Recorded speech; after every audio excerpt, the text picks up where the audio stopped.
You cool, I'm cool. You cool, I'm cool. You cool, I'm cool. We coolin' out. You cool, I'm cool. You cool, I'm cool. You cool, I'm cool. We coolin' out. Yo, welcome back to Coolin' Out. We are back again. It's Kev. It's Rel. We got a good friend. Second time. Returning guest. This is twice. My nigga Ketayma. What's up, man? West Coast Ketayma. Drake!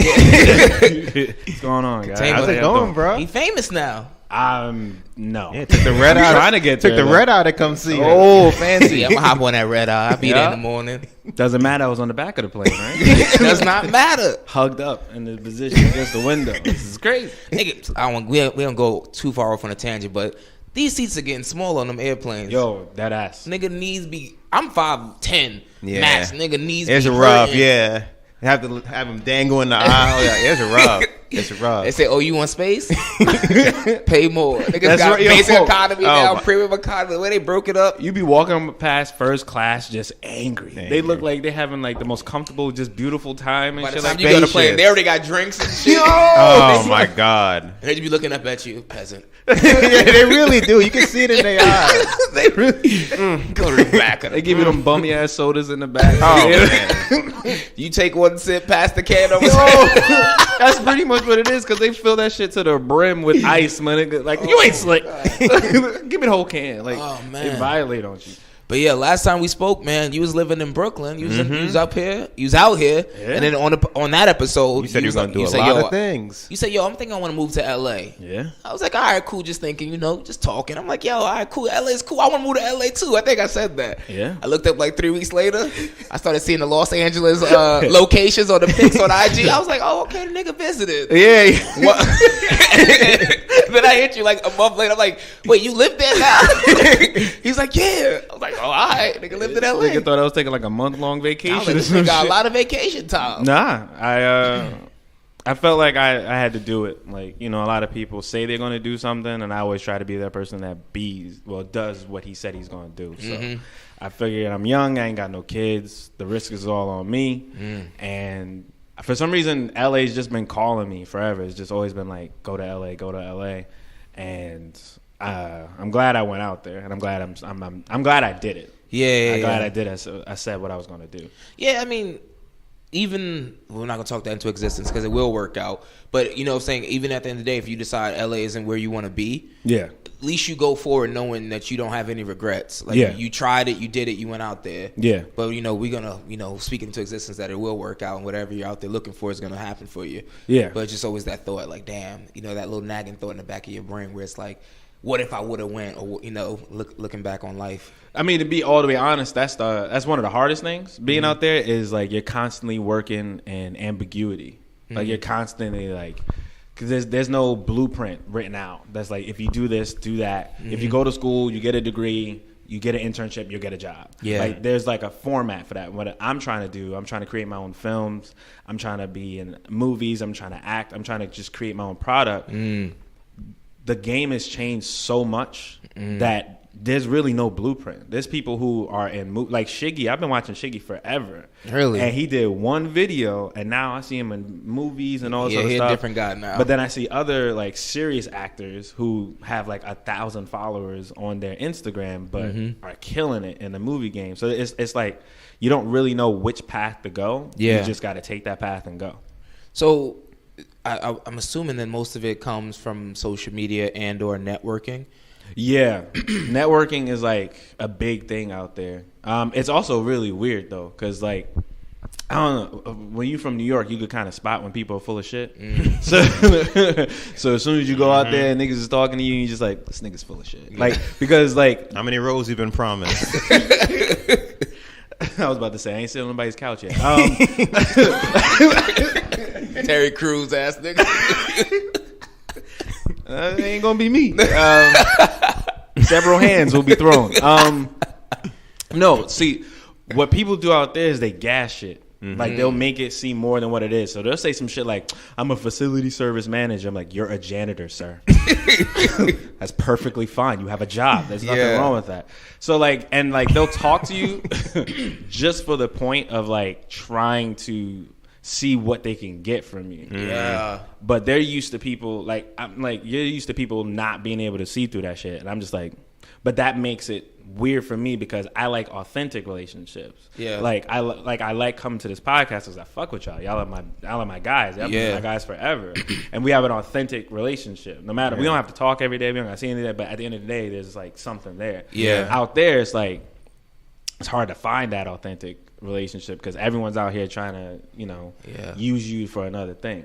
Yeah, I've been to LA a couple of times, and that's like the vibe I get from it too. It's like, what do you do? Like that's what people always ask. Like first, like what do you do? Like who are you? They want to see like what they can get from you, and then when you ask them what they do, you can just tell like they're gassing it to the max. Yeah, I manage this hit. Somebody just says I don't put them on blast like that, but manage this hit artist. Yeah, I was like, hit artist. I'm looking at the dude. He got less followers than me. I'm like, how you? That's crazy. But I'm just like, like the word, like people just throw words out there and and throw things out there and see if they stick. And it's like, this is BS. This is bullshit. Yeah, I mean, but then there's like shitty award shows I've been to. Like I've been to like one award show. I forgot what the name of it was. It got to the point where they was like, what's going to happen next? Like how bad it was. Oh, like. People were forgetting lines. The audio clips that was supposed to be up was off. Like, it was just really, really bad. But people will use that award that they got from that award show and say, I'm an award-winning musician. I'm like, I was at that award show.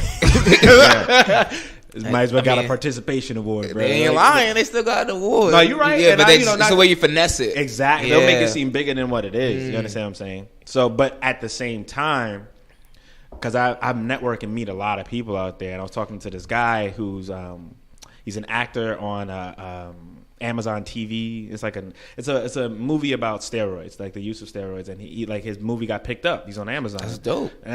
And me and him was just having a conversation about how pretentious it feels to try and like gas yourself up, because I still haven't called myself a film creator yet because I haven't made films, but that's what I'm out here for. Yeah. And he told me, he was like, yeah, it feels the same, but his brother told him, he was like, if you don't believe it, who's going to? And it's like you gotta sell it. Like you gotta believe in who you are, and you gotta work. So, wait, could we rewind a bit? When you were last on here, you set out a date, and you mentioned that date. You said it was the last day of school, and after that, I'm going to California. So I want to pick up when that date came. From there until you got to California, what was that process like? It's crazy.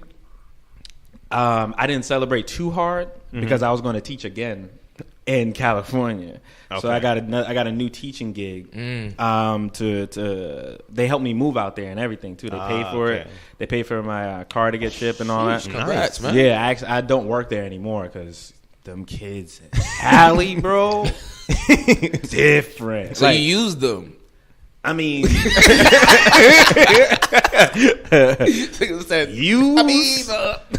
an subjective, yeah. Found an opportunity, yeah. Ultimate opportunist. I don't understand, That's it. We'll go with that. No, that's a harsh word. So someone says, "Yo, we got a job for you in another state, and we're gonna help you move." I'm just messing. I'm a bad person. I'm just messing. You gotta take opportunity. I mean, you're opportunist. Yeah. How much?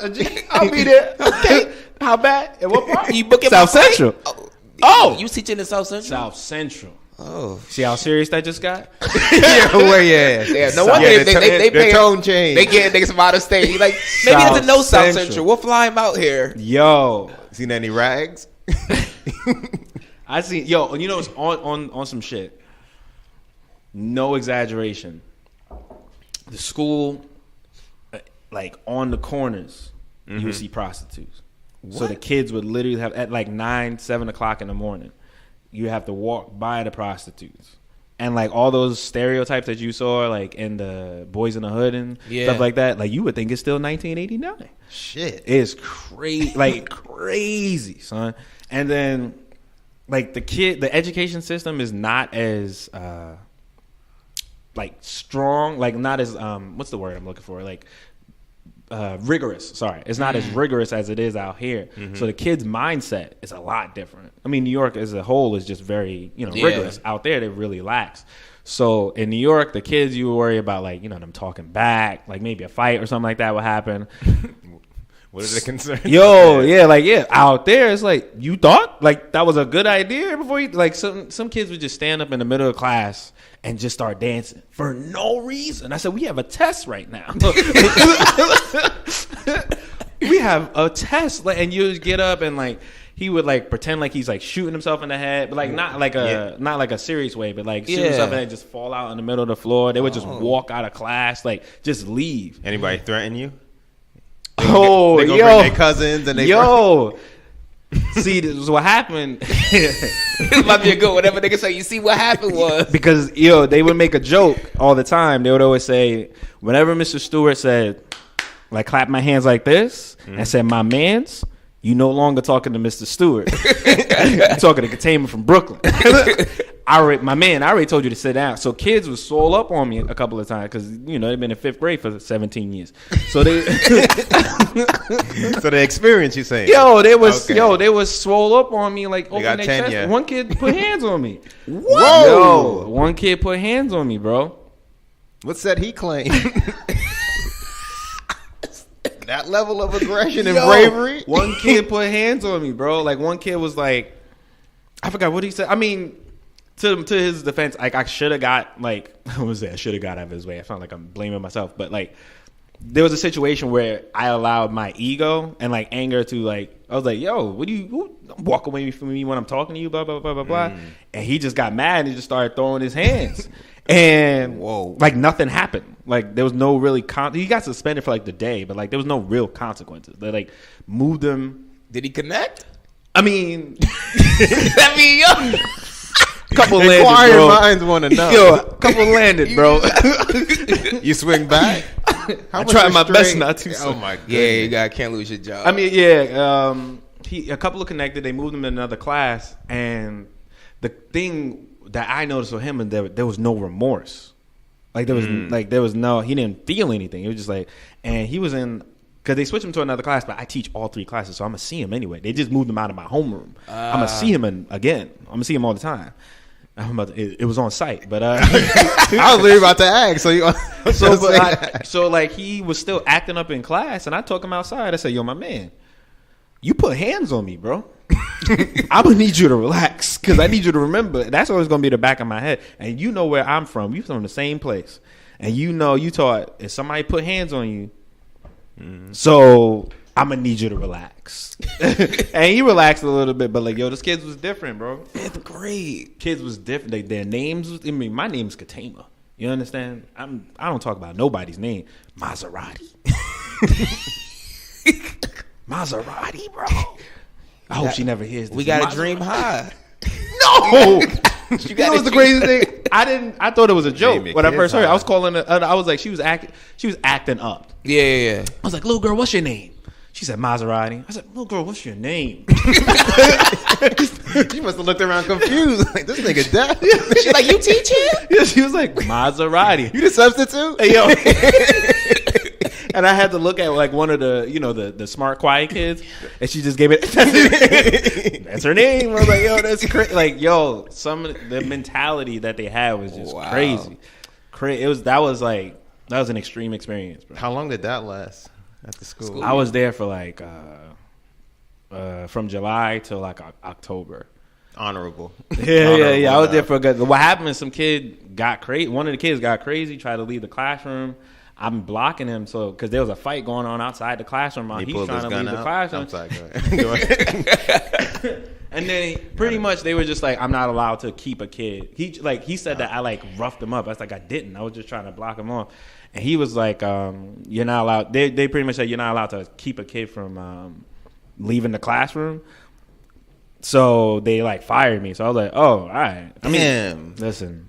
I gotta pay you. No, all right, damn. But here, make it work. You know what's crazy though?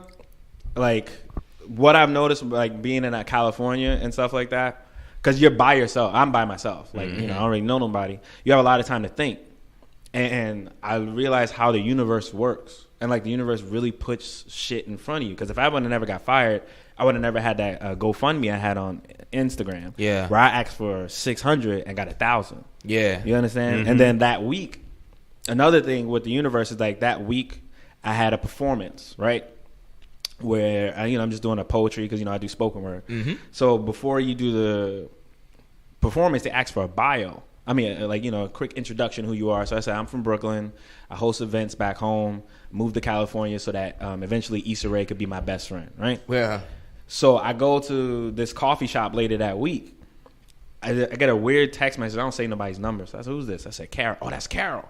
This old lady says, my name's Carol, just out of nowhere. So she's talking to me. I'm explaining to her why I'm out here. She said, this is a great place to be. Like, celebrities come in this coffee shop all the time. Issa Rae, everybody. It's twice. So then she sat down, and I was with one of my friends. My friend was talking, and I just put my hand up. I said, I'm going to need you to stop talking right now. She said, what? She said, what? She was from New York. She's like, what the fuck? Who are you talking like that? I said, relax. Issa Rae just walked in. Oh. So Issa Rae just walks in the coffee shop, and I just freeze. Because Issa Rae's that's like my inspiration. I saw that on IG. You like, should I talk to her? Yeah. I was like, yo. And she just walks in, and it's just I didn't say anything to her because part of me, I just didn't want to approach her like that. I don't want to be a fan. I want to be like, oh, so you're Ketayma. Yeah. That's what I want. And other people were walking up to her.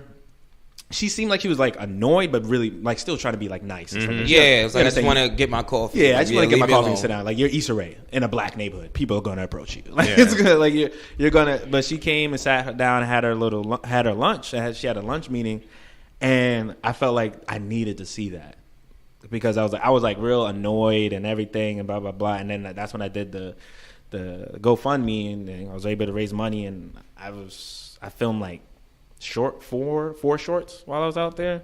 I'm just working on getting them edited right now. Gotcha. So, yeah. How did what Ty Dolla $ign video were you in? Oh yes, I was in a Ty Dolla $ign. I feel like that was at least a month after, and if less. That was legit. The first 2 weeks being out. Yeah, that was pretty quick. I seen a pic. I gotta go to LA. I saw a pic of you hiking, and the next one you in a music video dressed like an angel. I said, "What the heck?" This nigga in the choir just. It's Ketayma told me he ain't know nobody. Yo, I was thinking. The thing with that is too. When I was at Brooklyn College, they gave we went to this tour to DKNY, right? And we met the CEO. And I asked the CEO, I was like, yo, what would you say is the key to your success? And he just said, be a good person. Just be a good person to people. And that came into fruition when I came out to L.A. because as soon as I went out to L.A., there was just people trying to hook me up as soon as I got out there. Because there's a couple people that moved out there that I know from either St. John's or New York. Yeah. And they just know that, I'm a good dude. I was good to them. So they were trying to hook me up with a bunch of different things. The Ty Dolla $ign's video, I think that was just karma coming back to me at first. Because I'm not even going to lie. When I first got to the music video, I was a little suspicious because, when you think of a rap video, you think of bad women dancing, all this other stuff, blah, blah, blah. And I'm seeing people dressed like me and all white, like they going to church. I'm like, I don't think this is what it was advertised to be. And I wasn't too familiar with, it's Mozzie's music. It was Mozzie's the rapper. Yeah. So I wasn't too familiar with his music like that. And then they take us up to this mansion. It's the mansion is crazy. Oh, that's... Sorry. Nah, you good. They take us up to this mansion. The view alone is this is crazy. That's the side of LA I fucking love. You understand? The view is crazy. And the guy has a bathtub with that view. So he has this bathtub this size with that view of the ocean. And Mozzie walks in. Mozzie's real cool dude. Ty Dolla $ign's walked in, smelled like hella weed. He just it was lotion. He sprayed it on before he came out there. Like it was lotion. Yeah. The dude who played Tupac was there. Ah, okay. And it was real cool. It was just we was there from I think it was 7 o'clock in the morning to 7 o'clock at night.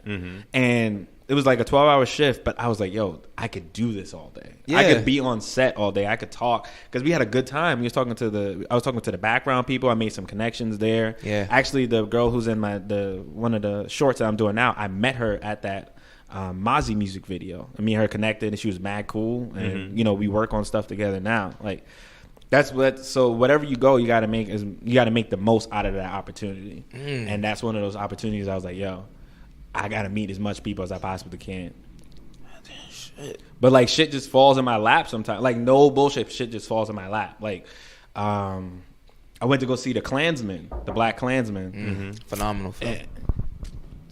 Phenomenal. See, I went to go see the Black Klansman, and I thought it was alright. I was like, it was cool. And I went with two of my friends, and there was these two guys, this black guy and this like Indian dude in the, Middle Eastern dude that was in the elevator, and they were talking about how phenomenal the movie was. And I was like, it was alright. That's what I was thinking. I was like, but I was like keeping it to myself, but you know, I can't hide myself. I can't hide my facial expressions sometimes. And it was like, yo, so what'd you think of the movie? And I was like, it was alright. He's like, it was alright. like he wrote it. He was offended. Yeah, like he wrote it. You set us back 100,000 years. Yeah, so he's like, so all right, like, can you explain to me why you thought it was all right? And I was like, the character development, the plot, the this, and blah blah blah blah blah. And I was like explaining it from a film, because you know how me and you used to talk when you used to watch movies. Yeah. So we would break it down to like the core, and then he was like, "Yo," his boy was like, "Yo, are you in film?" Like I was like, "Nah, that's what I'm out here for, though." And he's like, "Well, I'm a movie producer." And now, you know, at first, Yeah. Oh, you shoot on your iPhone? yeah, I was like, at first I was like, "Come on, bro. You got to turn. Come on, bro." Movie producer. We ain't got to do this. Yeah, At but your in-house studio? so he said, yeah, that first movie that was in the previews. I missed the previews. I came late to the movie. I think it was that Jonah Hill movie that just came out about skateboarding. Yeah. Mid-90s, something like that. Yeah. Yeah, he says, I was the producer of that. I was like, word? So then I looked him up. I was like, that was him. Blah, blah, blah, blah, blah. Mm-hmm. And he was like, yo, I'm going to send you a bunch of scripts because I like the way you see things. So I'm going to send you some scripts, and I want you to give me feedback. I said, I will watch them immediately. I went home and I will watch him. like taking notes on stuff, and I went on set. And, yeah, met some cool people out there. The thing with LA is that you just got to stay consistent. Mm-hmm. Like, you got to stay consistent. Because you got to constantly hit people up because they'll fall off. Another time I went out, and I went out to, my friend from Brooklyn was out there. And there's this thing on Tuesdays called Pum Pum Tuesdays. That's what it's called. Pum Pum? Pum Pum Tuesdays. Pum Pum. For people who are not, well, never mind. But Just Google it. Yeah. it's an obvious. Kev, you know about this? I know what. Okay. I know certain definitions in what he said. Oh, okay. That's all I'm gonna So say, yeah. here's the thing. Out in California, the Caribbean population is very small. Mm-hmm. And if they are from the Caribbean, 9 times out of 10, they're like from Belize or something like that. So when you have an opportunity to go to a reggae party, you jump on it. You go. Gotcha. So that's what Pum Pum Tuesdays is. It's a reggae party. So my friend, she was like, she wanted to listen to some soca music, all this other stuff. So I go to Pum Pum Tuesdays, and it's kind of dead. Like, it's like, what's going on? Mm-hmm. So we wait outside, and there's a goat. There's a random goat in the middle of the street. What, a real goat? Like a goat. Niggas think they in Kingston. Not LeBron, nigga. An actual goat. See a nigga come out, get back in here with a knife. And it was a dude. And it was Gotta like, curry that. and this dude, yo, that was legit my first thought. I was like, oh, it's real Pum Pum Tuesday out here. That goat is fresh. You see a nigga running out. with the machete. Hey, get your ass back. With the flip flops. God, drag that by the horn. So it is a goat. There's a legit In goat. California, just a random goat. Oh my god. There's a legit goat in the middle of the street. And I'm like, yo, and it's a guy's goat. He's like walking around with a goat. Yo. So he's talking about it's a weird dog that he stole from someone else. I said, nigga, that's a goat. I know a goat when I see one. It's a weird dog. It's strong out there. Yo, I'm no bullshit. It's on my, like, I recorded it. I was like, because I say, yo, don't ever say New York is weird because this is a goat. And he's saying it's a weird dog. So he's saying, has the goat. And my friend, there's people petting the goat because in California, niggas just love animals. PETA heavy. Love animals. Like, very animal friendly. Yeah. And somebody's petting the goat, and my friend is like, yo, isn't that the girl from Dear White People? I said, oh, shit. The Logan, I forgot her last name. Is she the main star? Yeah, the main. Yeah. She was like, I said, oh, shit, that is her. So then she goes in a party. And I was like, well, we gonna go in that party. party. Pum Pum Tuesday ain't lit yet, so let's go in there. So we go in there. It's me and my friend. We the only black people in that entire party, right? So we stand out. So Logan comes up to us and just starts talking and having a random conversation with us. And I tried to take a picture with her, but she lightly curved it, which was a blessing in disguise because she just like started talking to me for like 30 minutes. Yeah. And was telling me about LA, telling me about, everyone says the same thing about LA, find a click. You got to find a click. You got to find a click. And she was like, if you want, we can, before you get out of here, let's make sure we exchange numbers. I ain't never took my phone out that fast in my life. I would have dropped it. I would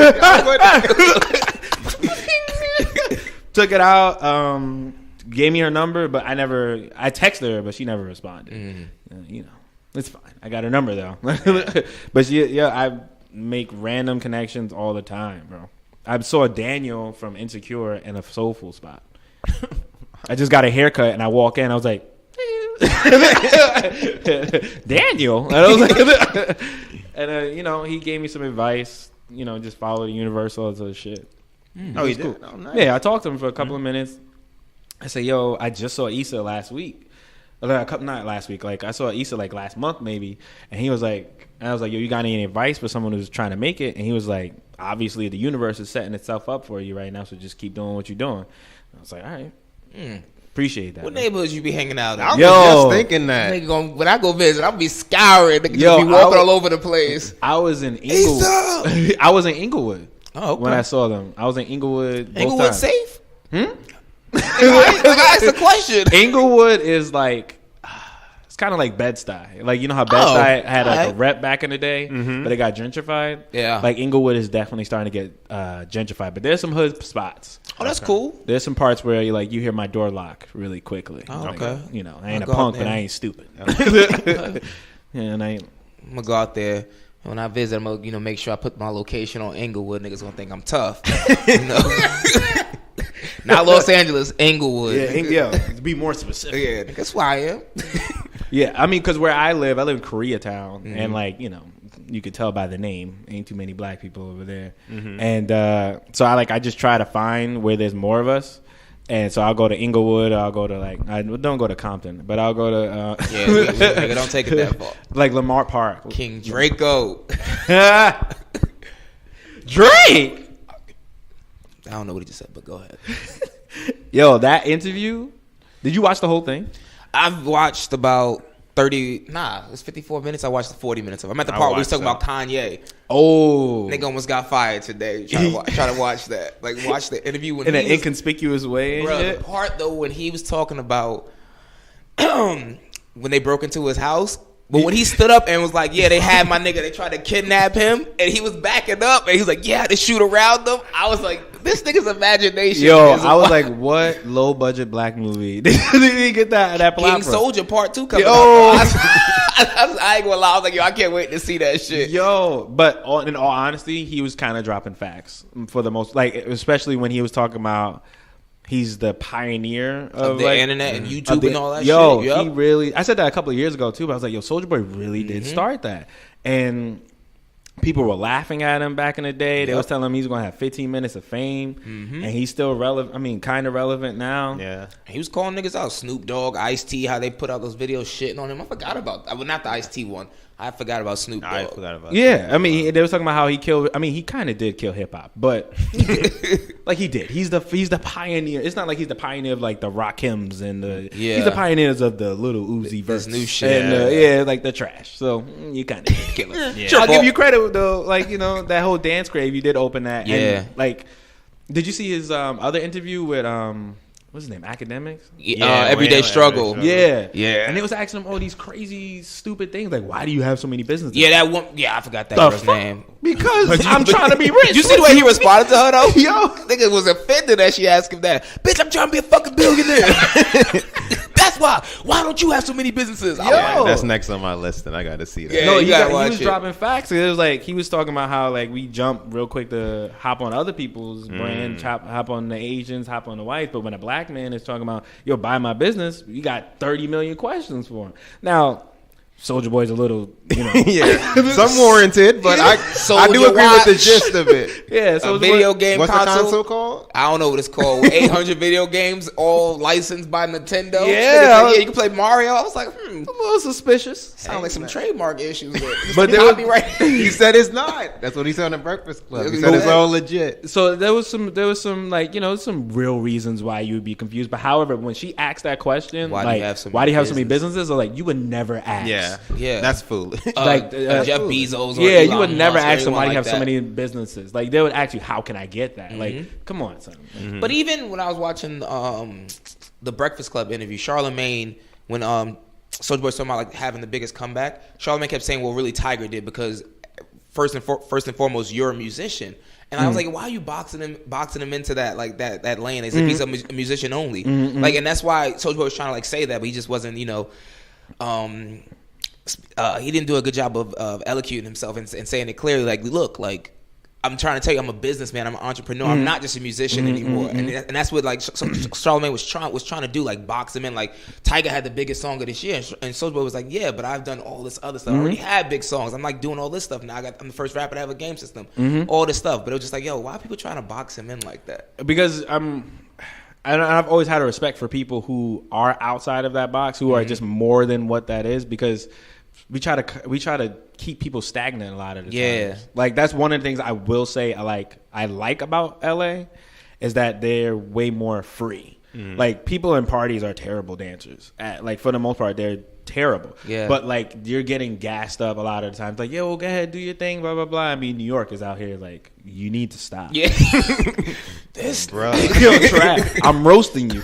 So like a lot of times we try to keep people stagnant. Yeah. And I have like a high respect for those who are more than that label people try to put him in. Like when people try to say Muhammad Ali is the greatest boxer of all time, no, that man is one of the greatest human beings that ever lived because he used his platform for so many different things. Same thing with like Kevin Hart, or like you shouted out The Rock in a podcast before. I did. That definitely sparked my ear because bro. It came. Like, I was like, "Go." Sorry, I didn't cut you. no, I was just saying because The Rock is Control like yourself, nigga. The Rock is like he's more than a wrestler. He's more than an actor. He is a business owner. He is a lot of different things. He don't get enough credit. He doesn't. Like he He does really, not really get enough credit. Like and when you mention that, like The Rock has a special place in my heart. He always will. I love wrestling, and The Rock is like, to me, I grew up idolizing Muhammad Ali. And for me, he was like the Ali of wrestling, not the activists and stuff like that. Like, Ali obviously had a bigger, but the being black and confident and the impact. Yeah. Bro, when his music used to drop, yo, you lose and they just your show the whole arena. you lose your mind, Bro. because this man was so cool and confident, and he would always just, I'm gonna do this, and he would do it. Yep. I'm gonna do this for the people, and blah blah blah. So like it was like watching Ali in modern time, and like The Rock made a surprise appearance when I was at a wrestling event one time. I would have lost my shit. And like people forget just certain things because like there was this dude next to me. I just started shaking him. The Rock is here. The Rock is here. The Rock is here. The Rock I would is have here. lost my shit. Yo, I went crazy. The Rock is here. The Rock is here. The Rock. And then like after after everything settled down, I was like, my bad, man. I ain't mean to. I didn't mean to shake you like I that. didn't mean to shake you like that. He was like, and he was, baby syndrome. You ain't deserve that, bro. My bad. He was like, it's cool. It's The Rock. Like that's literally what he said. So I love people. Will Smith is another person who's like, he's more than an actor. Like he's more like, these are people who are outside of that box. And I think a lot of times when people try to break outside of a box, people with smaller minds don't understand. Yeah. Because even Charlamagne is more than a radio Of person. course. This man has 2 best-selling New York Times best-selling books. That's what now. I'm saying. Yeah, that's often an indicator that you're moving in the right direction. If people don't really understand what you're doing. Yo. But it's also, people love to like wait until you prove yourself before they jump on. Like if say, I don't know what that video game is going to sell or what that watch is going to, Soulja Boy. But if say that shit does blow up, everyone's going to be like, you see, this is why black entrepreneurship and and just jump on the bandwagon. Whereas you see the initial reactions. Why you putting out a video game console? Yeah, I never get that. I just want your business to be right. If your business right, get your money. Yeah. Like, Yo. I don't understand. Just why initially you don't would- sound right though.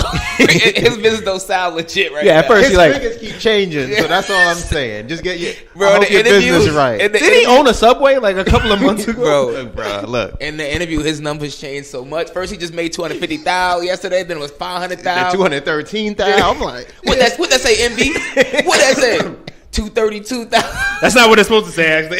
He said, "Wait, what?" And then Charlamagne said, "This is a Google image." It's like, yo, Yo, he violated. Yo. But it's with Soldier. I mean, he's a recent example of black entrepreneurship and stuff like that. And like what he was saying was hard, just facts. It's like we do question our own, and we do sometimes lack in supporting.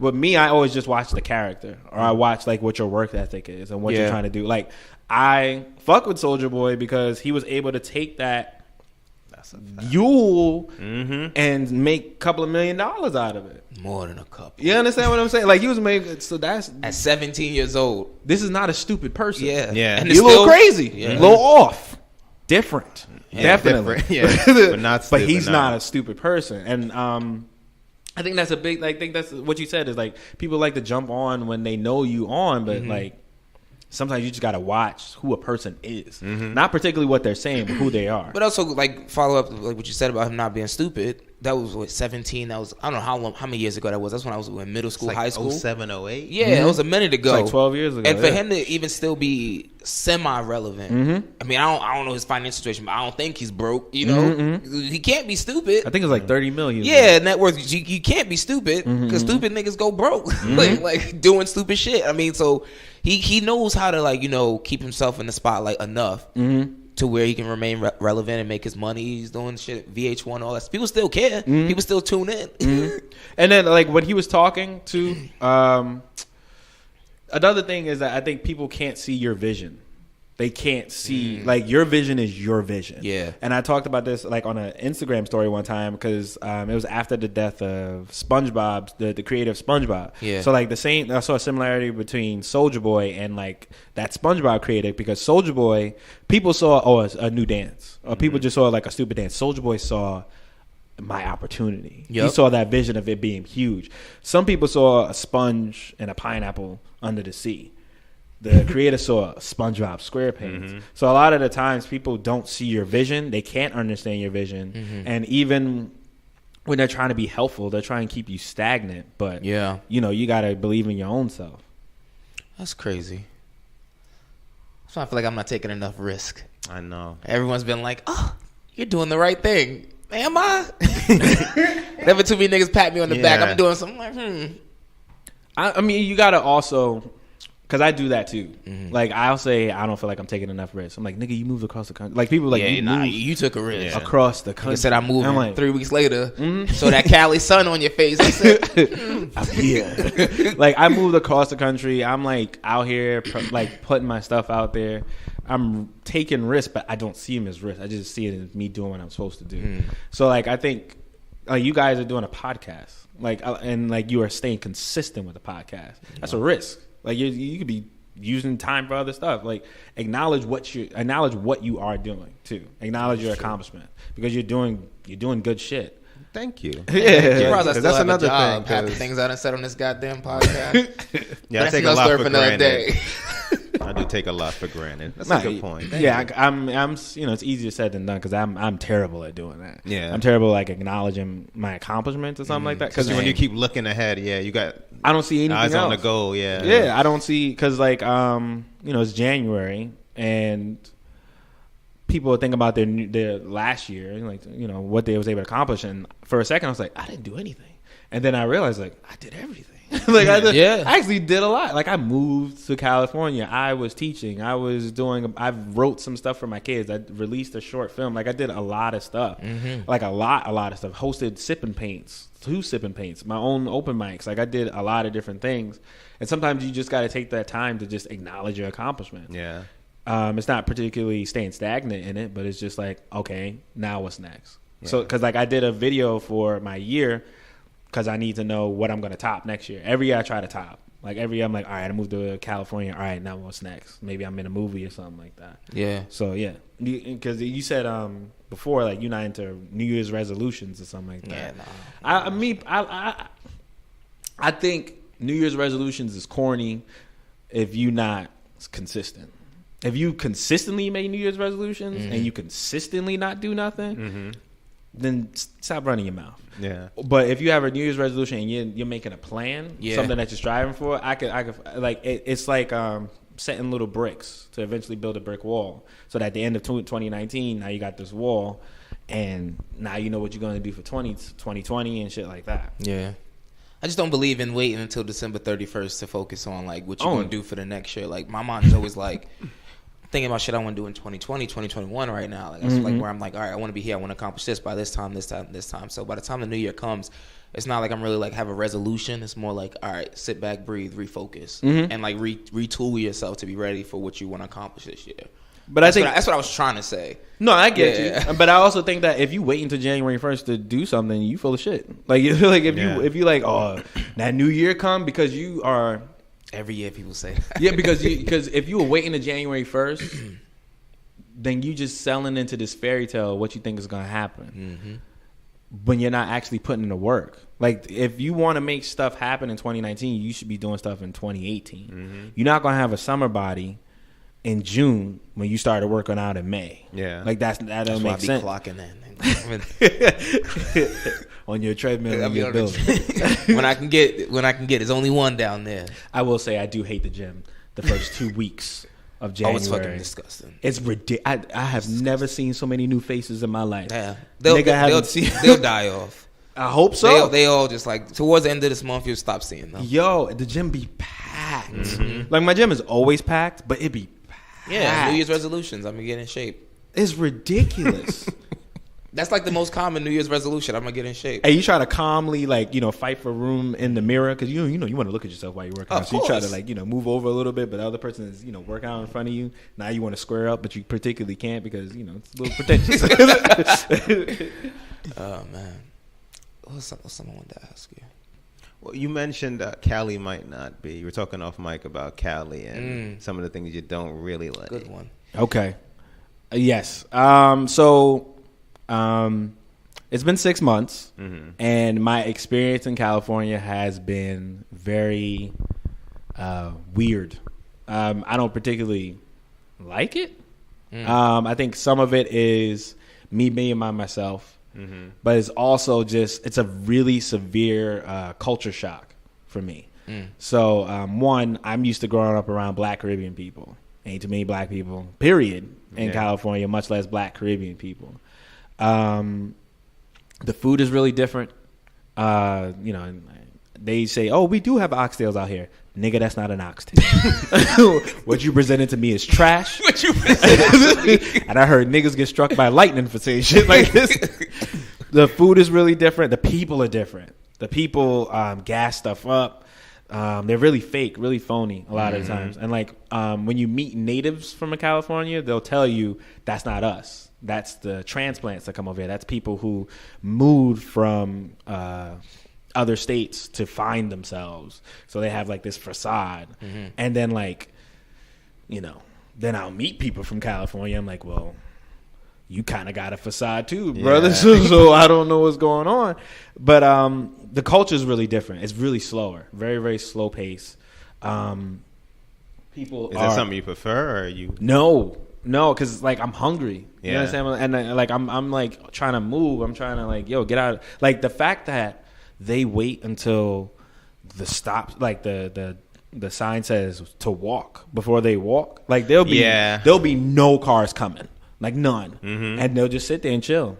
And like then the thing will come and I'm like walking across the street and everyone's looking at me like I'm crazy. And I was like, there's no cars coming, but like there's like this hunger that I have, and I'm just like, I'm trying to get out here. I'm trying to work. I'm trying to do what I got to do. The Black community is different out there too. Brothers ain't checking for sisters at all. Like there's a thing where you like, you date someone who's not people don't think is strenuous about races like I do or something like that. You just see a person like, yeah, you fall in love. Yeah. But it's a conscious thing out there where they're no sisters. They'll be like 20 sisters, and like you ever seen like don't be a menace? Yeah, he's like, oh, excuse me, my black new big queen. Can you tap that white girl? Yo, that's what it is out there. Like they not checking for sisters at all. Like not even a little bit. And then now the sisters is not checking for, black men or something like that. And it's someone described it perfectly. It's like it's such a severe melting pot in California that there's no sense of like your own culture. Like everyone's just like trying to mesh and get along and all this other stuff. I'm like, nah, like. Be proud of who you are. Yeah. Be proud of, you from the Middle East. All right, that's cool. You from Mexico. Like, the Mexicans is proud as hell. Like, I'll give them that. They'll tell you about Mexico. They rap? In a minute. Yeah, they rap hard, bro. They rap hard. But other people, I'm like, yo, be proud of, where you came from. And like, they'll look at me and I'm talking. I got my little Malcolm X glasses. And they're like, oh, boy, I don't want to hear that today. I was like, but it's real. So, like, it's real. So, for me, it's just like, it's different. It's just really, really different. I'm trying to get accustomed to it. I'm trying to meet some, make some friends. I got a couple of friends out there, a couple of people I'm cool with. But for the most part, it ain't for me so far. But but one of the things that keeps me sane, I guess, is me being focused on why I came out there in the first place. Yeah. So I ain't come out here to make friends. Yeah. I didn't come out here to, bathe in the sun and all this other stuff. I came out here to work. I came out here to build opportunities in California so I could bring them back to New York one day. So, that's what keeps me focused. So, you've been in New York your entire life, right? 27 years. Sheesh. Brooklyn, baby. And you see how, it's so easy to get around New York City. And, New York City is not that big, whereas L.A. is very spread out. Yes. Very spread out. Yes. So, does that make it more difficult for you to network with people and get to know people in other areas? Because from my understanding, my limited times going out there, it's we live here, we not going away over there. That's just too far to go hang out or go have a party or whatever, go meet people. How does that work out for you? I mean, it's in California, it's all about location. So I live in Koreatown. Koreatown is pretty much central to everything. So Hollywood is 15 minutes away.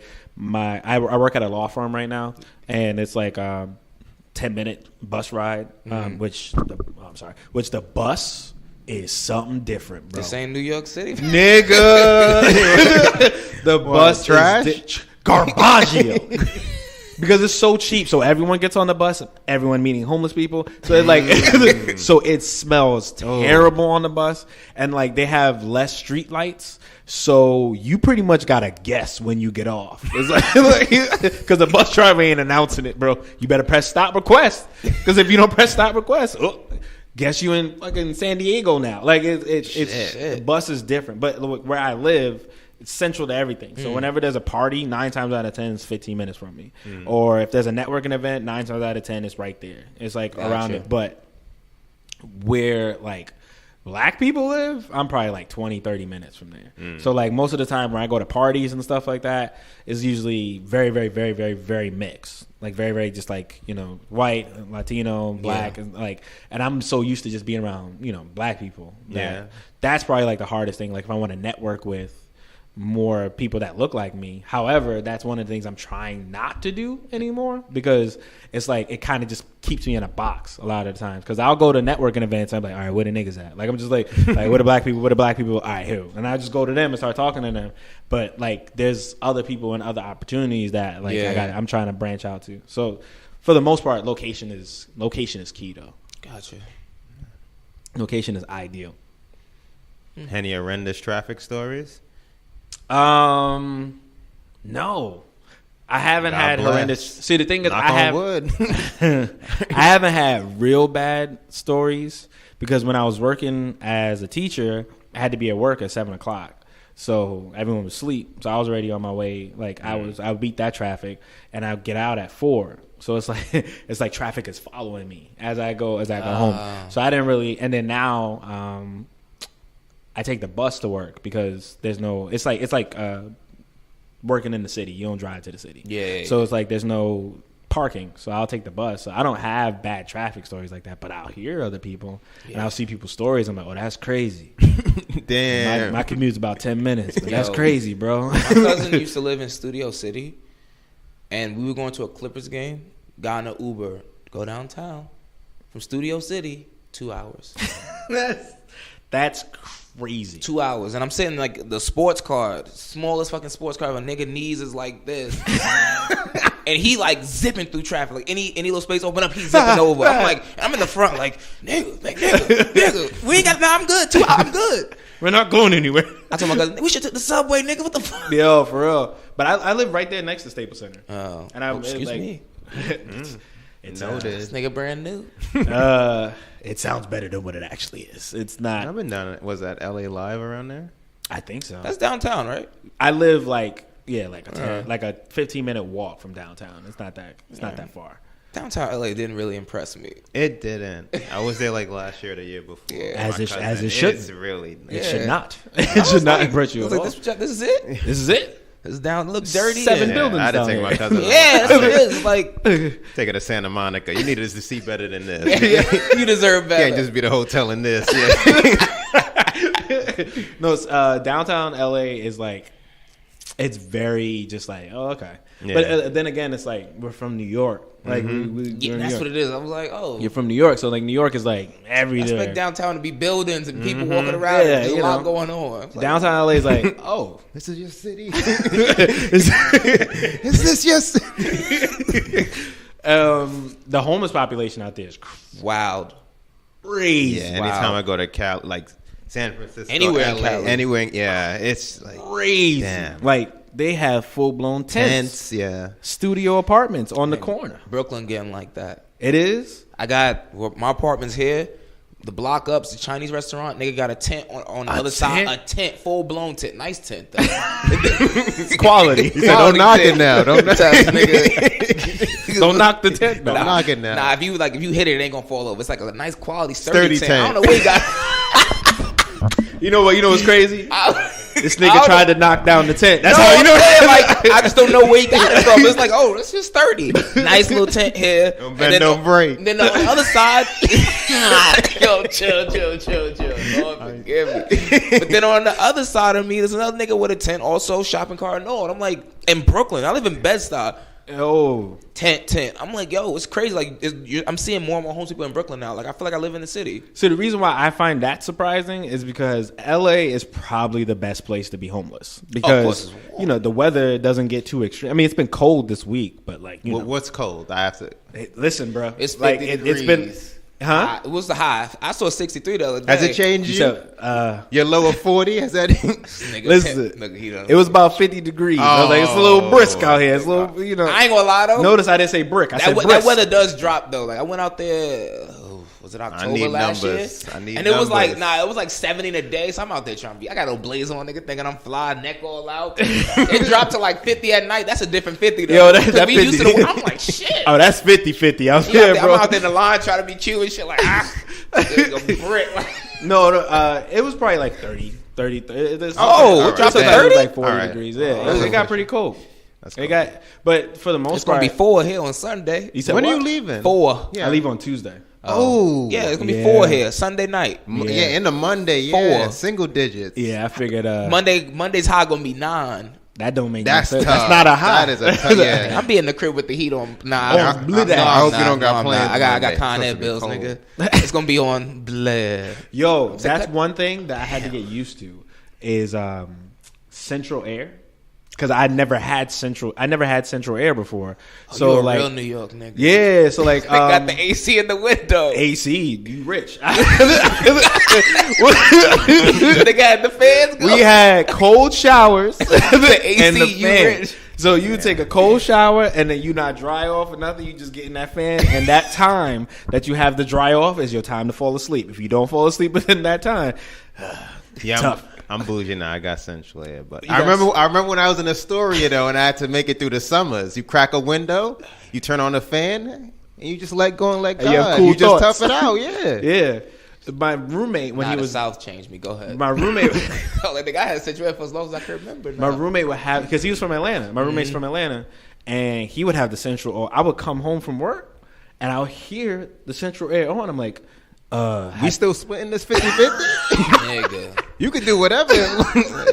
have you lost Your dad? have you I don't, Bro. I'm pussy. Like, when you turn this off, turn this off, because I'm just confused. But he explained it to me and like how he didn't really explain it, but he was just like, no, it's fine, it's cool, bro. I was like, all right, just pay your portion because open that window. There's some cool air that's gonna come in. Like, I promise. Like, I treat like Con Edison like my mom used to treat it when I was young. Cut that goddamn light Yo. on. I'm like, yo, why are these goddamn lights on? So I walk out. Oh, that's a fact. My girl be having every fucking light on. I walk out. What we doing? In You here? got a friend in here I don't know about? Man, when the last time you was in the bathroom? You ever seen progressive commercials where you turn into your parents? Yo, I go to my mom's house. I'm like, what y'all doing here? What is this about? I be like, these damn kids. Yo, somebody gotta look out. I gotta doing it. Walking around with a robe on, like I'm rich. Nigga, my mom be going to sleep. My mom's house be going to sleep with the TV on. Now I'm like, Yo, when y'all do this? When I was young, I used to get my ass beat. yo. I was cutting TVs off, lights all over the place. Y'all niggas don't care about money. But people come in my apartment, they be like, yo, you take this Batman shit a little too far because all the lights is always off and shit. Like, I don't, Nah, I can Bro. see. I know where it is. Straight bird box the entire time. I'm gonna say $50 this bud.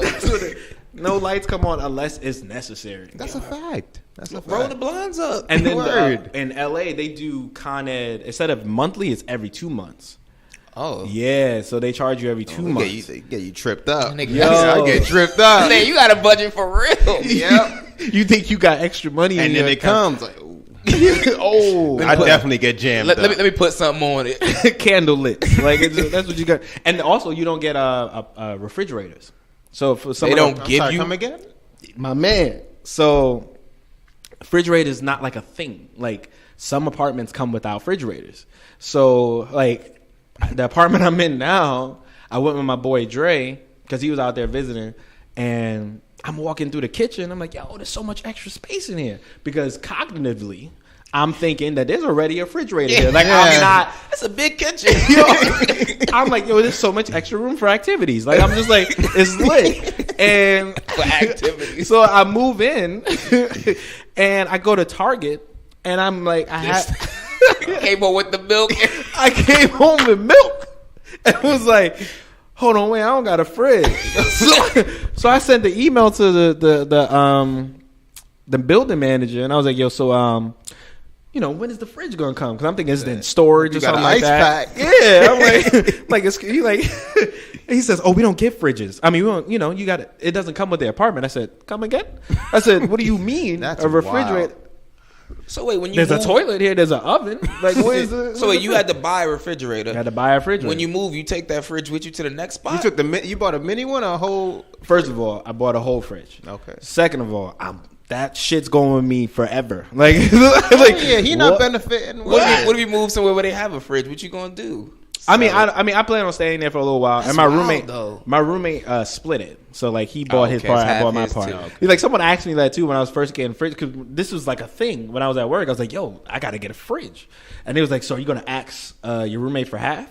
And again, I was like, I'm pussy. Like, of course, Of course, nigga, your milk going in there. Yeah, gonna use it. yo. This is easy. This is quite simple. Yo, what kind of stupid ass It's a simple question is equation. Yeah. Yo, like it's like like he's gonna give me the half. He gonna Like, lay his food by the fridge. that's what I'm saying. Like he's I a. wouldn't even know where to go to buy a refrigerator. I went to like Sears or whatever, and they came and shipped it. Like, I've been on Amazon for the mini ones. yo, That's we a was fact. we was I would have looking one for- of them college dorm ones. You keep one in your bedroom. I got mine in my bedroom. That's it. Small ass freezer. Yeah, Slide a bottle of water. you only gonna keep like 2 fucking frozen things in the That's it. freezer. Oh my god. Nah, my roommate's real cool. Though. I just like he's Yeah. a real cool. He's a really really cool dude. Young black kid from Atlanta. Cool. Real cool dude. But I was like, That's crucial. and then another thing out there is that they charge like every time I would go to like the cashier to buy stuff, and they're like, are you gonna get bags today? And I'm like, Charge for bags. and sometimes I'm like, of course I'm gonna get bags. Like, what do you want me to juggle this? It's not gonna make sense. I'm like, why you keep asking me that question? She's like, oh, we charge for bags. Like, it's a thing. Everyone charges for bags in LA because they're very Earth Day ass. Earth. niggas. Yeah. What the Bruh. What the fuck? Did you buy some reusable bags? No, I just keep. I'm a black man. You know, we keep bags in a cabinet. They can bring the plastic That's bags it. back. Flap it out, a wrinkle and shit. Put that in there, bro. Never again. You got me once. 10 cents per bag. I'm gonna keep these. Fool me once. 10 cents per bag. Yeah, 10 cents. You double up, that's 20 each bag. Niggas is tripping. It's different. It's very, very different. They love dogs out there. Love dogs. Be licking them in the mouth. Huh? Be licking them in the Licking mouth. their and mouth. shit. That's They not on leashes, son. Getting them tongue. It's different. Because it's different. Like, because, you know, I love going to Runyon. Runyon, it's like this, like, yeah, I love Runyon Canyon. I love going to Runyon. It's like this, like, kind of like mountain thing that you hike up and all that. And they be having their dogs, like, off leashes, running up to me like I'm friendly. I'm not that friendly. Like, keep your dog from around me. They smelling that California on you. They say, oh, he's safe. Nah, chill. Look at them with that Brooklyn. Yo, when people find out I'm from Brooklyn, oh my God. It's like, I guess when a British person comes to America, they try their best British accent. They try their best Brooklyn accents, and it's the most annoying thing in the world. What the hell does Yo, that? dead ass B. You getting me tight. How were they talking previously though? Huh? How are we talking? No, they're talking regular, but then like, I mean, you know, everyone has accents. Like we have accents. I realize that we have an throwing accent. the dead ass being a crazy accent. Yo, like I didn't realize how strong our accents are Until you leave. until I leave, because I'm in California. I'm on FaceTime with one of my friends, and she's like, "What are you calling me for?" And then the person is like, "It's called." So like whatever they hear, I'm from New York. Oh my God, yo, dead ass word B, yo, you getting me tight, son. Like that's exactly how they Where say can it. I put this? Lord, don't let me have no Timbs on. oh, he got them all fresh out the box. Fuck you. Went with my outfit, nigga. I'm just, yo, excuse me. I will say that girls like you're from, like, once you say you're from Brooklyn all the time, they're like, oh. You say dead ass like 3 times. It's like it's like the Candy Man. It's just, you know, like it's dating out there is very different too. Because I grew up like with New York women. Mm-hmm. So like New York women, they view New York women as hella aggressive out there. Like the women are like, that's how they talk to you. Like they'll hear my friend talking to me and she'll call me a bitch like 5 times. You shouldn't call me a bitch, but we're cool. It's like, yeah, you shut up, bitch. I'm like, I really don't like that, but you know, she's from New York. I can't really. And then they're like, that's how they talk to you. Blah blah blah blah blah. They're way more catering. That's the best way to say it without trying to sound like offensive. Like they want to cook. I've never had this many people ask to cook. I was like, what? This a thing? Go ahead, girl. Hook me up. It's like, no, I've never had that many people ask to cook. They want to do this and that. There's just a whole bunch of extra stuff that, you know, can't say without getting in trouble. Yeah. We're going to cut that off now. We'll talk about that more. But no, it's LA's a very, very, very different experience for me. So let's talk about before we get out. Let's talk about your upcoming. You say you did 4 shorts. Yes. So talk about those a little. So there's plan to release those, all that good stuff. So there's a bunch of shorts. Thank you for reminding me. It's a bunch of things I'm having. There's a bunch of things I'm trying to do this year. Period. So the shorts, I have The Loudest Noise. It's about. We're just pretty much watching this girl's journey through the day as she deals with like a mental issue and how she tries to drown out the symptoms of it. And pretty much whether she wins that battle in the end or not. Like that's just literally what it is.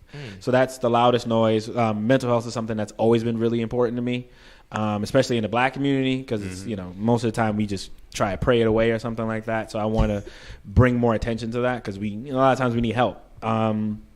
Another short I have is Feet Ain't Tired. That's the name of it. It sounds like a Tyler Perry movie, but it's not. It's very far from it.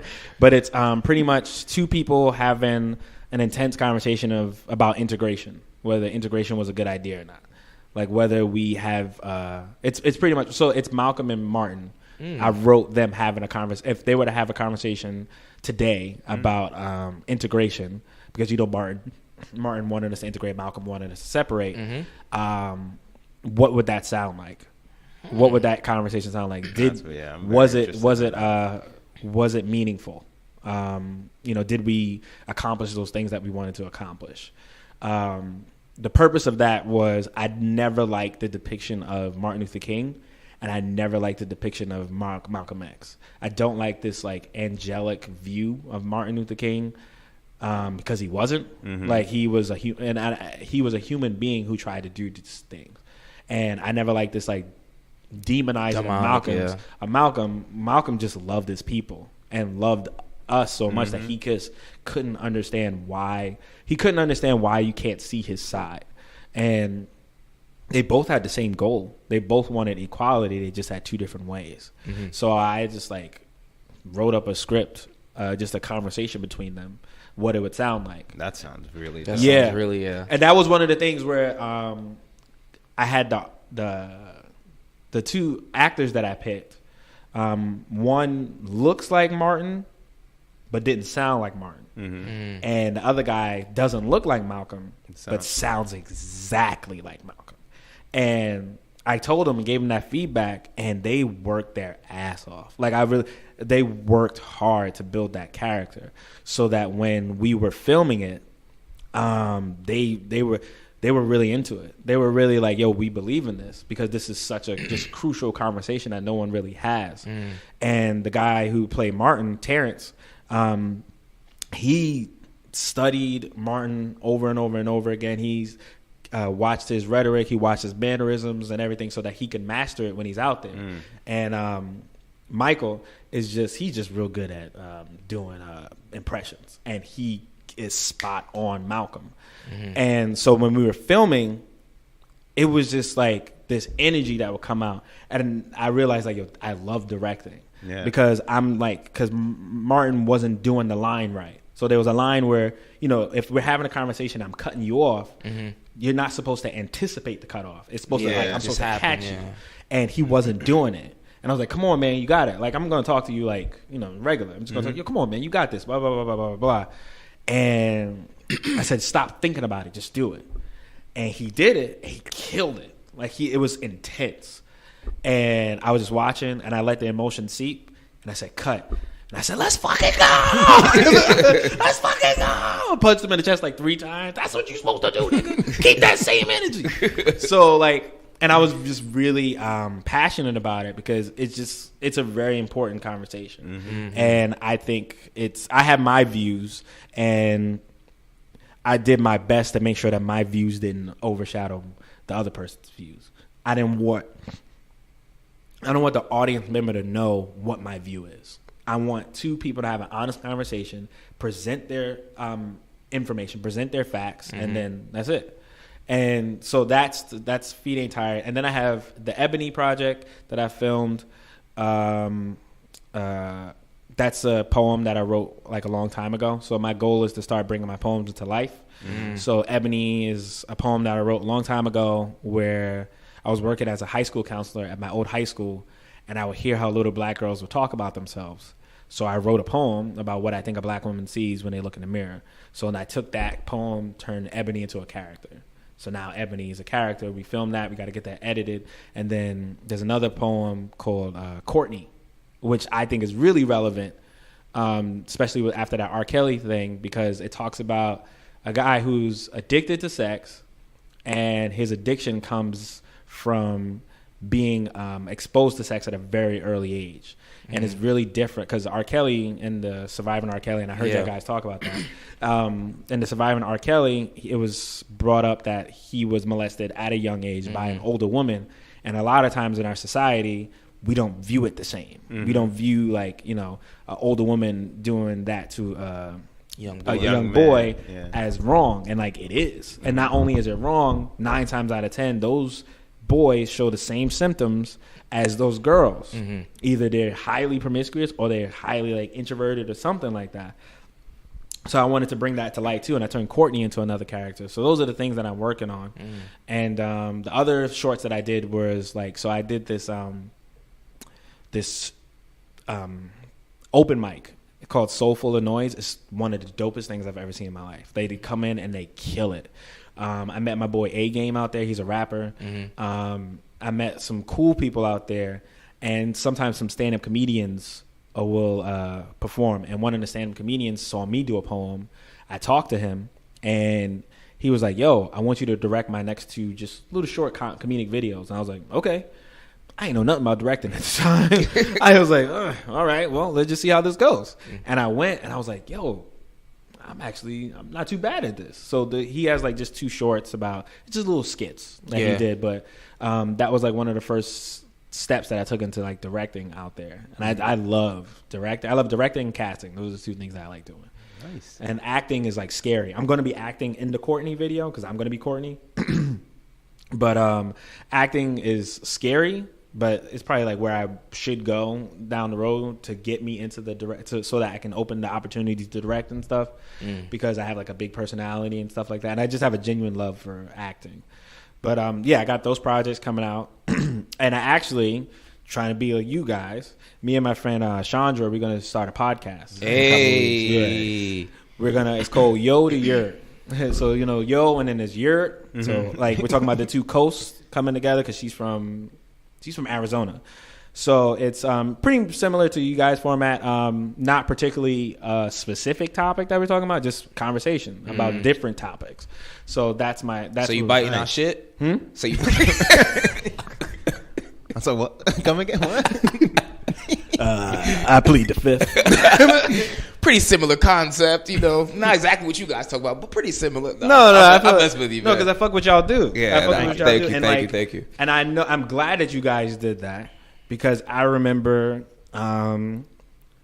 when we used to just talk shit when you guys were RSMs for hours. I'm supposed to be working. I was a manager, and I'm supposed to be leading my team. I'm downstairs talking about wrestling and do movies with y'all. I gotta be here. I could do this for days. I see. Oh, there's my boy Kev, and we would just talk and like people want to hear that, and especially like in like Cali when you stuck in traffic for 45 minutes. Oh yeah. Yeah, or like you're so encompassed into a bubble that sometimes you don't have that click that other people have. So if you feel like you can be a part of a conversation, there's like a piece that comes to that. And like when you have a specific topic, you kind of stay stagnant a lot of the times. Like you just like, okay, we're gonna talk about relationships again. Okay, how many times can we talk about black issues and stuff like I'm very, very, very pro black, but I can talk about Pokemon. Yeah. I can talk about relationships. I can talk about anything. So that's coming up soon. New podcast for me and my girl Chandra. Dope, man. 2019 is gonna be. And I'm gonna do more vlogs too. So I've been talking a lot more on Instagram, and I know some people been listening. Yeah. So I was like, oh, I'm gonna do this more often then. Nice. So it's all about finding something that lands. Because I at work when I'm supposed to be working. No, I'm working. At work I'm listening. He working. Yeah. No. When I'm, you listen to Pandora and stuff like that. You listen to Pandora. I'm listening to interviews. Constantly listening to interviews. Constantly watching what people in the business are talking about and this and that.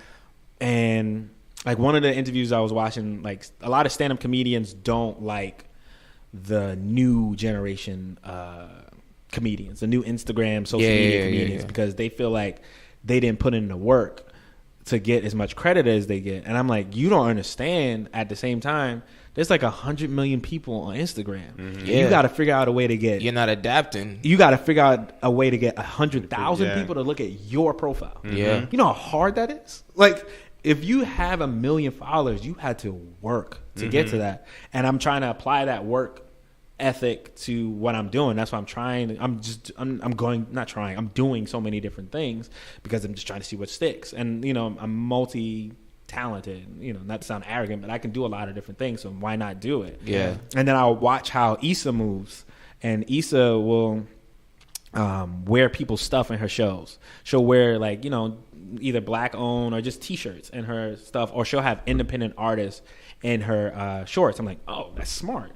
I'm gonna do that. So like the loudest noise, I'm short. It features a lot of music, and every music that's being played is independent artists that I know.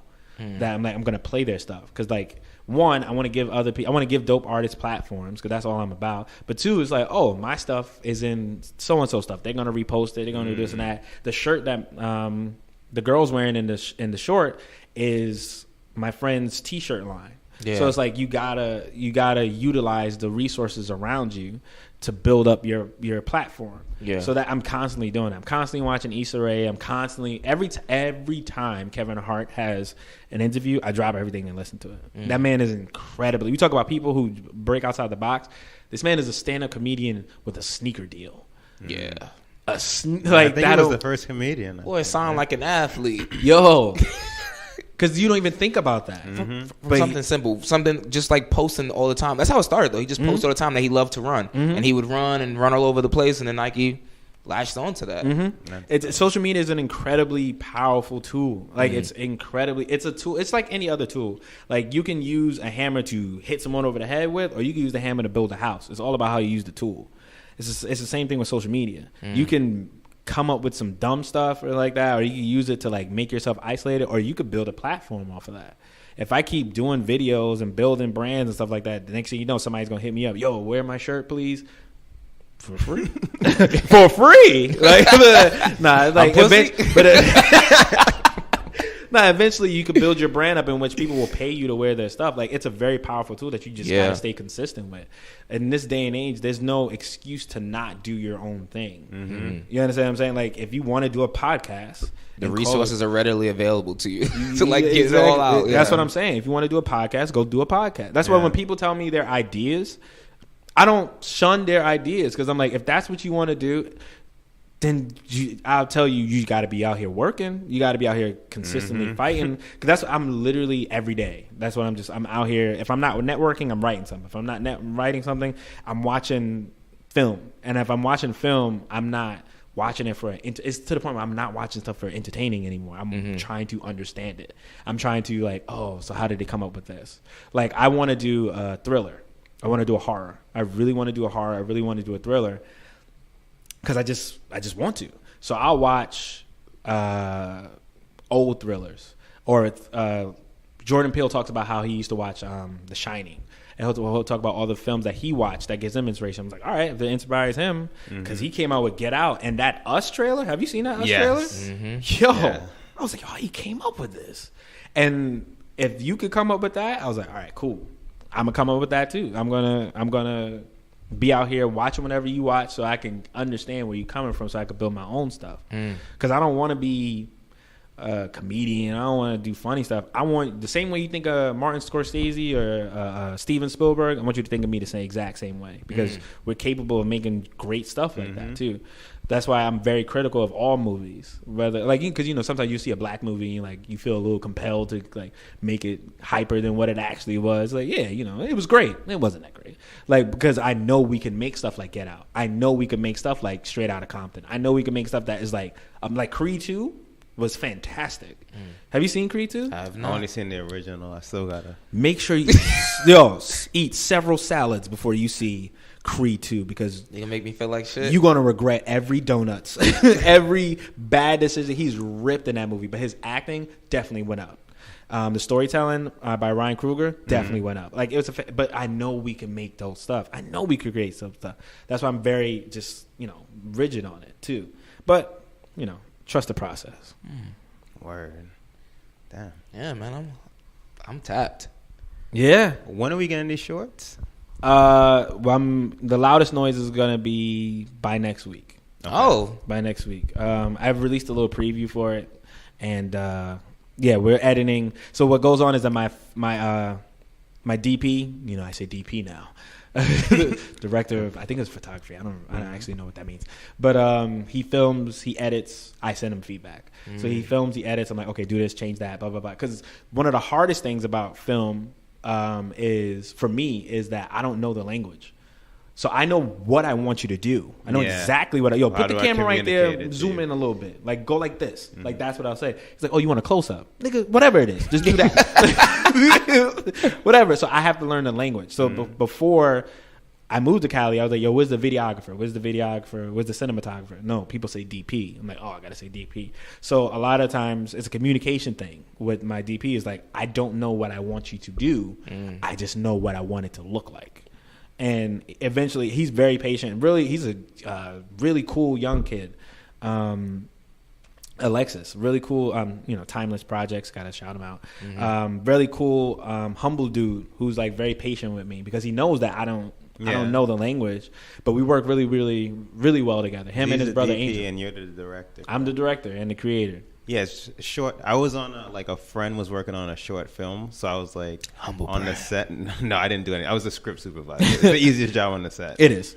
So, but no, it really is. It is. But it's good because I didn't really know what goes into a set. So it's interesting looking at the dynamic between the director and the DP because they clash because the director has his vision, but then the DP has like notes and like it's a really collaborative and you really see like how you get to the vision you want. It was just interesting to see, and it really makes you think about the way things are shot.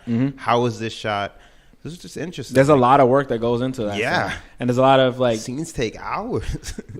although I don't have as much film experience, I have a lot of experience everything else. So I have experience when I was at St. John's working with people who are older than me, and I was the manager. Yeah. So it's like there's a certain level of respect that you have to establish without being disrespectful, or without being belligerent, without being pretentious. And I carry those skills. I carry those skills with me. I carry those skills with everything I do. So I may not know the language, but I know how to work with people. Yeah. I may not know the language, but I know how to communicate. I know how to, get you motivated. So I just utilize that. But there's a lot of stuff that goes, into it. Especially when I was at that Mozzie video, when it's like a big production thing. Yeah. Whoo, I can only imagine. everyone has a job, and like everyone is very passionate about their job. That's something I'm realizing. Like they're very passionate about their position. The audio guy, he could talk about audio all day. He or she can talk about audio all day. The DP, the one who's on the camera, they could tell you about every camera there is. The director, they're all very passionate about what they do, which is cool, and that's what brings about an entire piece. When you're doing independent films, you got to put on multiple hats. I'm the director, the producer, the casting, and like sometimes I'm holding the camera. Like you got to get it done, but there's a lot of work that goes into it. But I love it. I love doing it. It really makes you understand why end credits, especially for like multi-million-dollar So films, damn long. or Because there's a lot of stuff that goes into it. Like there's just a lot of hands, a lot of eyes, just a lot of people investing into that project. And it just makes me appreciate movies a lot more too. You see movies at a different lens. You just do. Like it's kind of like going to the Marvel movies when you know the comics versus people who are just like, oh, I heard Black Panther's in it. Like they just showing up. Like when you understand movies or even sports, like when you watch sports, you watch what you know from a different lens. So I'll watch a movie and everyone loves it. I'm like, it was all right. Because they could have did this more. They could have changed that. They could have did this. I'm watching. I can predict what's going to happen in a movie because I understand what's going to happen with the character, what they're trying to do, and stuff like that. So it's something I've always loved. I'm just happy that I'm actually pursuing it and not running from it. That's dope, bro. That's so dope, man. I spent a long time running from it. That's why I got them degrees and all that. You know what I mean? No regrets, but this is what I want to do. Shit, man, that's dope, man. Yeah. Thank you so much for No problem, man. podcast, man. I'm proud of you guys, man. California to proud of you. Ketayma now. Swing Man. back by when Brooklyn you're back in Ketayma town. Don't you ever To the disrespect death. me. To the day I die, baby. Sound pussy? I'm pussy. That thought that goes through my mind. One constantly. last question. You touch any wrestling events when you're out there? I went to Survivor Series. Oh, okay. I went to Survivor Series and Monday Night Raw. It's a little okay. different. Yeah. Because in wrestling, it depends on where you go. So like Chicago is like rowdy, or like Philly is rowdy. They're like, man, we're here to have Cali fun. will act, yeah. Yeah, they're like, yeah, this is cool. I did it. Yeah, I did it. I was yelling. I was embarrassing myself. And then like it was me and this other guy. Me and him just going back and forth. We had Oh, a yeah, good you time. did. You texted us. Yeah, that was a good event. That was a fire-ass Survivor Series. It was all right. It was cool. The main event, though, was good. Who was in Brock the main and event? Daniel Bryan. It was Yeah. all right. It was all right. I liked your Jarrell's head is just going back and forth. Yeah, this one last. This one Nah, last. you good. Yeah. No, because I feel like the women's wrestling really needs to get the push. Like it just because it's just more entertaining than anything else out there. And I see that they're doing it's way more like that Charlotte. That wasn't that Survivor Series. That was a TLC. The triple Charlotte, threat or that triple threat match. Yeah, was fire. crazy. Like they're jumping off ladders, dive. Like it was better than most of the matches that come out, and like they have better storylines. I don't like what they're doing, Naomi. I don't like what they're doing, like where they're trying to give it like they're trying to bring back that edgy stuff where the women are like half dressed. Like no, let them wrestle. Yeah, let them go out here because they kill it. They doing better than the guys. The guys is corny right now. I only like I can't even tell you who I like. I like Bray Wyatt, but he hasn't been there in a while. Finn Balor is definitely going to be the Demon King this weekend. No, he can't because he can't lose, and he's gonna lose to Brock. He's gonna lose. He's not going to lose. All right. I'll put money on it. All right. $10. All right. I got a Venmo. He's not going to lose. He's going to win. He's going to shock the world. All right. Y'all got because I haven't been watching the NFL. So, but who's I was actually gonna ask you about your LA Rams. No, they go hard for the Rams. Like how long the Rams been in LA? 2 years, 3 years. 2 years? Oh, I thought They don't have 3. I don't think 3. Nah, this is the second season out there. Nah, 2. This is their third one. I think this is their third season. I mean, the more successful you get. I do want to point out that ever since I moved to LA, they started with it. LeBron went to the Lakers. Rams started doing better. I think the Dodgers Ketayma did that, so they didn't have to go through that. I'm not saying Ketayma did that, but that shit like Hove did that. Run me a check real quick. They go hard, bro. Like they go hard. There's hard Cowboy fans out there. And there's hard LA fans. Yeah, the Cowboys. You won't be hearing from them for a while. They got humbled. Yeah. Who's in? Is it the NFC division? Yeah, Saints, Rams, and Rams, and then the main event. Oh, I heard the Chiefs have been doing real well. They looking real good. But Bill and Tom, Bill and Tom still Bill and Tom. Yo, I hate Tom Brady with the severe passion. We plotted on him last week and regretted it. So you know what we did? Double back, going against them again. But the thing is, when I saw Tom Brady on the treadmill on Instagram listening to Many Men.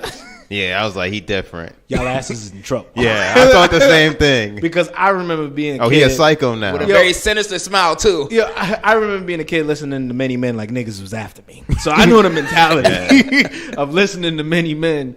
He gonna do some damage. Nah, every time he talks, I'm scared. He volunteering that, I know y'all think we suck. You never talk like that. What?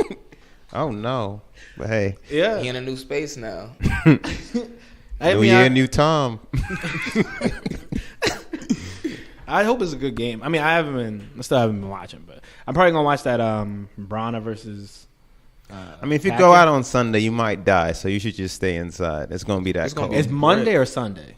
Sunday and Monday. Mm-hmm. That's crazy. Yeah, you got a doubleheader. Yeah. Sunday. Well, I ain't checking in a minute, but last time I checked, it was a high of 40, low of 4. That's a drastic drop. That don't make no sense. And then Monday's supposed to be a high of 9, low of 3. See, that's why when people in Cali say they cold, I legit get upset. I'm like, you don't know what cold is. I get upset. They're like, oh, it's a sweater. They have a sweater on. It's a little brisk outside. Try a sweater and a jacket and a fleece. They won't see me on Monday. I ain't stepping outside. No. Oh, you working on Monday? No. I was about to say. I'm a force of delivery man, too.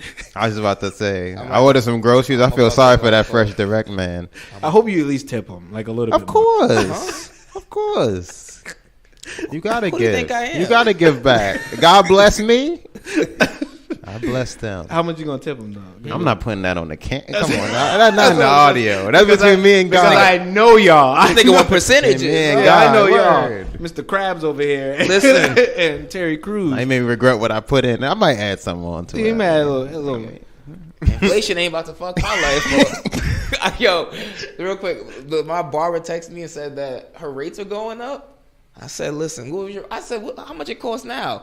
It used to be $15 to get a haircut, right? 20? And I was always giving her 20. Always. Oh, so now she don't get no tip.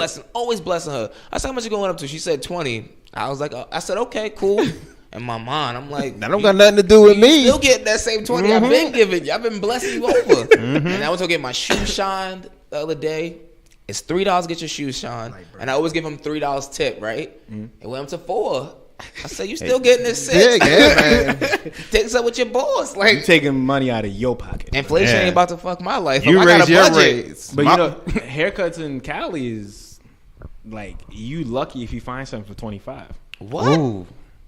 Haircuts in Cali is you lucky if you find something for $25. That's when you gotta learn how to cut your own shit.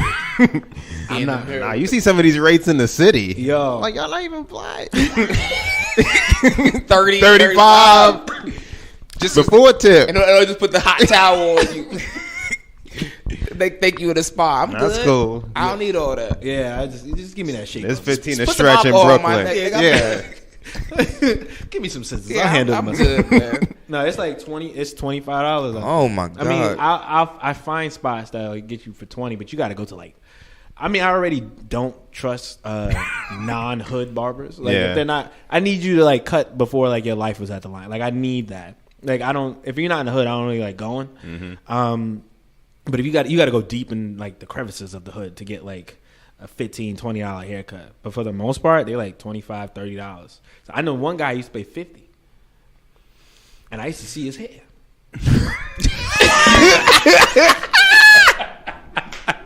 That wasn't $50, brother. This nigga said, and I used to see his hair. That wasn't $50, brother. That's a solid $17 $17 for a haircut. $50. You look like the same nigga. Damn. So he pussy. $50. That's a fact. $50. I want to come out the chair feeling myself. I need to look like a brand new person. Yeah. For $50. Transform. Not just, this is cool. This is not, it's good, right? Yeah. I need to be in the chair for an hour. $50. I need to look like that dude from Bird Box that was on everyone. Like, or I need to look like Michael Ealy, a brand new person for $50. $50 when a nigga got to do the lineup and then step back, brush your shit, Take out the fucking do it again, protractor and shit. The root. All right, nigga, yeah, that's 90-degree angle My right there. hairline better be crisp, Nigga, for $50. $50. You better be able to cut stuff on the. That sound like a monthly subscription. That's nigga. what I'm I better get saying, as many haircuts as I want this month. Yo, they do it a lot out there. It's crazy. It's crazy. I mean, but I know some people who like they'll pull up to your house. That's another business too. Like that's really big out there. That's pretty convenient. They'll come to your. It's expensive. Like a home visit sometimes is like $100.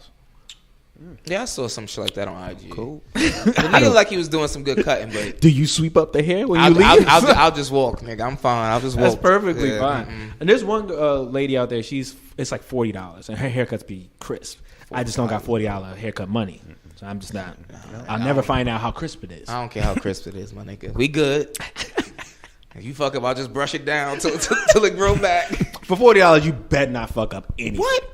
You better pull a rule out for real on my shit. Like, you better be cutting on the line. Yo. And then now my gym membership is like, that's the most I've ever paid for a gym. It's like $50. Nigga, they ain't got Planet Fitness out there? They do. I just don't like. I never like Planet Fitness because where I'm at, it's like they're there to work mostly because it's expensive. But they out here. Nobody's fooling around. No one's nothing like that. We have a pool. We have a big boxing ring in the middle of the gym. Bougie. Yo, that's the only time I feel bougie. I'm not gonna lie. When I see like new people, I'm like, who's this? Planet Fitness. God. We're just letting anyone now. Letting anyone in.